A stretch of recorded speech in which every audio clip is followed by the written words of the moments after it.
Kama ambavyo tulikujuza awali, Iran imemteua kiongozi wake mkuu ambaye amerithi viatu vya Ayatullah Al-Khamenei. Huyu ni Ayatullah Mujtaba Khamenei, mtoto wa kiume wa Ayatullah Al-Khamenei. Mujtaba Khamenei, mwana wa Ayatullah Al-Khamenei ambaye aliuawa katika mashambulizi ya Marekani na Israel, amechaguliwa kuwa mrithi wake. Tofauti na baba yake, mtu huyo mwenye umri wa miaka 56 kwa kiasi kikubwa ni mtu aliyekuwa akijitolea hadharani. Hajawahi kushikilia wadhifa wa serikali wala kutoa hotuba za hadharani au mahojiano, na ni idadi ndogo tu ya picha na video zake ambazo zimewahi kuchapishwa mitandaoni. Lakini kwa miaka mingi kumekuwa na uvumi kwamba alikuwa na ushawishi mkubwa nyuma ya pazia nchini Iran. Nyenzo za kidiplomasia za Marekani ambazo zilichapishwa na WikiLeaks mwishoni mwa miaka 2000 zilimtaja kama nguvu nyuma ya pazia, ambaye alichukuliwa sana kama mtu mwenye uwezo na nguvu ndani ya utawala, kulingana na shirika la habari la AP. Hata hivyo, uteuzi wake bado unaweza kuwa na utata. Jamhuri ya Kiislamu ya Iran ilianzishwa mwaka 1979 baada ya utawala wa kifalme kupinduliwa, na itikadi yake inategemea kanuni kwamba kiongozi mkuu anapaswa kuchaguliwa kwa sababu ya msimamo wake wa kidini na uongozi uliothibitishwa, si kwa kurithi. Wakati utawala wake, Al-Khamenei alizungumzia kwa ujumla tu kuhusu uongozi wa baadaye wa Jamhuri ya Kiislamu ya Iran. Mjumbe mmoja wa baraza la wataalamu la Iran, chombo cha makasisi kinachomchagua kiongozi mkuu, alisema miaka miwili iliyopita kwamba Al-Khamenei alipinga wazo la mwanawe kuwa mgombea wa uongozi wa baadaye, lakini hajawahi kuzungumza hadharani kuhusu hilo. Mujtaba Khamenei ni nani? Mujtaba Khamenei alizaliwa tarehe 8 Septemba mwaka 1969 katika mji wa Mashhad ulioko kaskazini mashariki mwa Iran.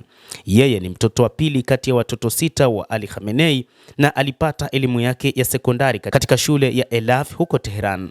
Akiwa na umri wa miaka 17, Mujtaba alihudumu jeshini kwa vipindi vifupi wakati wa vita vya Iran na Iraq, kulingana na vyombo vya habari vya Iran.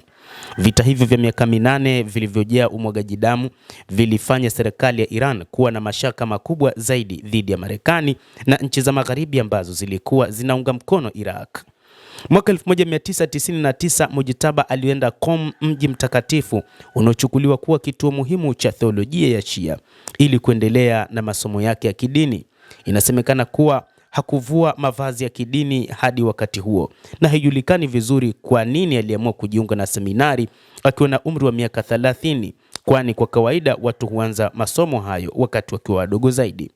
Hadi sasa Mujtaba bado ni kiongozi wa kidini wa ngazi ya kati. Hali hii inaweza kuwa kikwazo kwake atajaribu kupanda hadi kuwa kiongozi mkuu wa Iran. Katika siku za hivi karibuni, baadhi ya vyombo vya habari na maafisa walio karibu na vituo vya mamlaka nchini Iran walianza kumtaja Mujtaba Khamenei kama Ayatollah, cheo cha juu cha kidini. Mabadiliko haya yanaonekana kwa baadhi ya wachunguzi kama jaribio la kuinua hadhi yake ya kidini na kumwonyesha kama kiongozi anayeweza kuaminika. Katika mfumo wa masomo ya seminari, kushika cheo cha Ayatollah na kufundisha madarasa ya juu ya kidini huchukuliwa kama ishara ya kiwango cha juu cha elimu na ujuzi wa mtu. Hali hii pia huonekana kama moja ya masharti muhimu katika mchakato wa kumchagua kiongozi wa baadaye. Hata hivyo, tayari kuna mfano wa tukio kama hilo hapo awali. Al-Khamenei alipandishwa haraka cheo na kuitwa Ayatollah baada ya kuwa kiongozi mkuu wa pili wa Iran mwaka 1989. Jina la Mujtaba Khamenei lilianza kujulikana sana kwa umma wakati wa uchaguzi wa urais wa mwaka 2005 ambao ulisababisha ushindi wa Mahmoud Ahmadinejad, mwanasiasa mwenye msimamo mkali wa kihafidhina na mtetezi wa sera za watu wa kawaida. Katika barua ya wazi kwa Al-Khamenei, mgombea wa mageuzi Mehdi Karub alimshutumu Mujtaba kwa kuingilia mchakato wa upigaji kura kupitia baadhi ya wanachama wa Islamic Revolutionary Guard Corps IRGC na wanamgambo wa Basij ambao walidaiwa kugawa fedha kwa makundi ya kidini ili kumsaidia Ahmadinejad kushinda. Miaka 4 baadaye, Mujtaba alikabiliwa tena na tuhuma hizo hizo. Kuchaguliwa kwa Ahmadinejad kulisababisha maandamano makubwa kote nchini.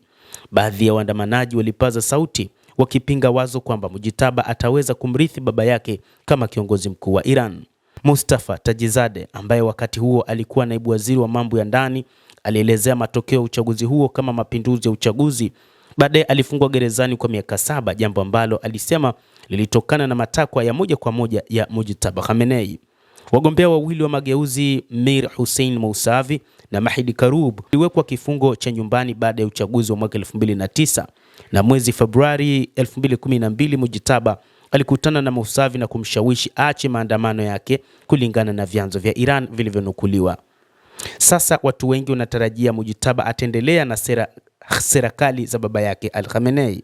Baadhi pia wanaamini kwamba mtu ambaye amepoteza baba yake, mama yake na mke wake katika mashambulizi ya Marekani na Iran huenda asiwe tayari kukubali shinikizo la nchi za Magharibi kama alivyo kwa Mujitaba. Hata hivyo, anakabiliwa na kazi ngumu sana ya kuhakikisha uendelevu wa Jamhuri ya Kiislamu ya Iran, pamoja na kuwashawishi wananchi kwamba yeye ndiye mtu sahihi wa kuiongoza nchi kutoka katika uharibifu wa kisiasa na kiuchumi. Rekodi yake ya uongozi bado haijajaribiwa kwa kiwango kikubwa, na mtazamo kwamba jamhuri hiyo inageuka kuwa mfumo wa kurithishana madaraka ya kifamilia unaweza kuongeza zaidi kutoridhika kwa wananchi. Mtazamaji wa The World News, huyo ndiye Mujitaba Khamenei, kiongozi muadhamu wa serikali ya mapinduzi ya Kiislamu ya Iran ambaye amerithi kiti cha Ayatollah Al-Khamenei. Endelea kutufuatilia, lakini ni kusihi usisahau kulike, kucomment, kadhalika kusubscribe channel yetu hii ili upate habari hizi kwa mapana kupitia hapa The World News. Mimi ni Adam Hussein, endelea kuwa nasi wakati wote, endelea kutufuatilia uyajue mengi yanayojiri katika ulimwengu.